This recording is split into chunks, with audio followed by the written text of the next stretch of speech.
Happiness in Halloween day with family and friends. Halloween டேனா என்னன்னு தெரியுமா? அது ஒரு கோஸ்ட் டே அப்படின்னு சொல்லுவாங்க. அதாவது இறந்தவங்களுக்கு எல்லாம் சாமி கும்பிடுறதுன்னு வச்சுக்கலாம். அப்படி இல்லை அப்படின்னா கோஸ்டோட டே அது. நம்ம அந்த மாதிரி ட்ரெஸ் எல்லாம் போட்டுட்டு வந்து ஜாலியாக அந்த டேவை ஸ்பெண்ட் பண்ணலாம். அப்போ லில்லி மாயான்னு சொல்லிட்டு 2 சிப்லிங்ஸ், அதாவது அக்கா தங்கச்சிங்க. அவங்களுக்கு இதுதான் ஃபர்ஸ்ட் ஹாலோவினா. ஸோ அதனால அவங்க பயங்கர கிரியேட்டிவாக யோசிச்சுட்டு இருந்தாங்க.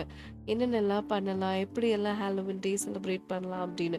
அவங்க வீட்டுக்கு பக்கத்தில் அழகான ஒரு மஷ்ரூம் ஃபாரஸ்ட் இருக்கான்.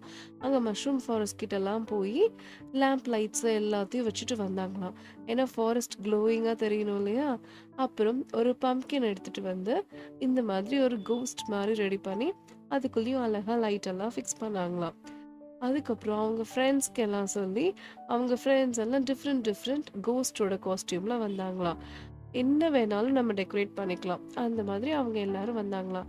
உடனே லில்லியும் மாயாவும் போய் அவங்க அம்மா அப்பா ஃப்ரெண்ட்ஸு ஃபேமிலி ரிலேஷன்ஸ் எல்லார்கிட்டையும் சொல்லி எல்லாரும் ஒன்றா உட்காந்து கேதர் ஆகி என்னென்ன கலரில் ட்ரெஸ் பண்ணலாம், அப்புறம் ரொம்ப அட்ராக்டிவாக இருக்கணும் இல்லையா? ஒரு ஃபேமிலி டிஸ்கஷனே போச்சான், அந்த ஹாலோவின் டே எப்படி செலிப்ரேட் பண்ணுறது அப்படின்னு. அப்புறம் பேரண்ட்ஸ் எல்லாம் சேர்ந்து கிட்ஸு எல்லாத்தையும் சர்ப்ரைஸ் பண்ணணுங்கிறதுக்காக அவங்க நிறைய டிஷ்ஷஸ் எல்லாம் பண்ணி டேபிள் ஃபுல்லாக வச்சுருந்தாங்களாம். அந்த மீன் டைமில் கிட்ஸ் எல்லாம் போயிட்டு வெளியில் லேட்டர் லைட்ஸ் எல்லாம் ஏற்றி ஜாலியாக கொண்டாடினாங்களாம். அது பார்க்கவே ரொம்ப அழகாக இருந்துச்சு அந்த அழகான நைட்டில். அப்புறம் என்ன பண்ணாங்க, கிராக்கர்ஸு வாங்கி எல்லாம் செம்மையாக வெடிச்சு ஜாலியாக என்ஜாய் பண்ணாங்களாம். இந்த ஹாலோவின் டே செலிப்ரேஷனே வந்து கெட் டுகெதருக்கு தான்.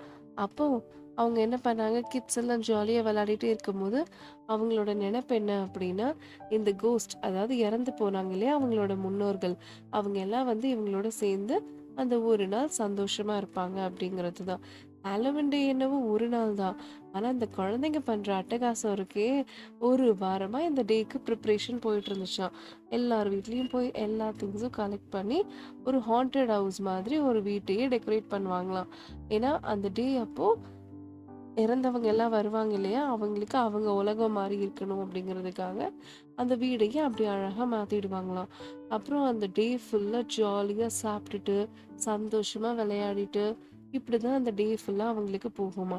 அப்புறம் பான் ஃபயர், அதாவது இந்த மாதிரி ஃபயர் ஏற்றி வச்சுட்டு எல்லாம் ரவுண்டாக உட்காந்து ஜாலியாக கதை பேசிகிட்டு இருந்தாங்களாம். எப்படி போச்சு என்னாச்சு அப்படின்னு. இதுலேருந்து லில்லி அக்காவும் மாயா அக்காவும் என்ன தெரிஞ்சுக்கிட்டாங்க அப்படின்னா, ஃபேமிலியோட சந்தோஷமாக ஷேர் பண்ணி இருந்தால் தான் நம்மளுக்கு ஜாலியாக இருக்கும் லைஃப் அப்படிங்கிறத புரிஞ்சுட்டாங்க.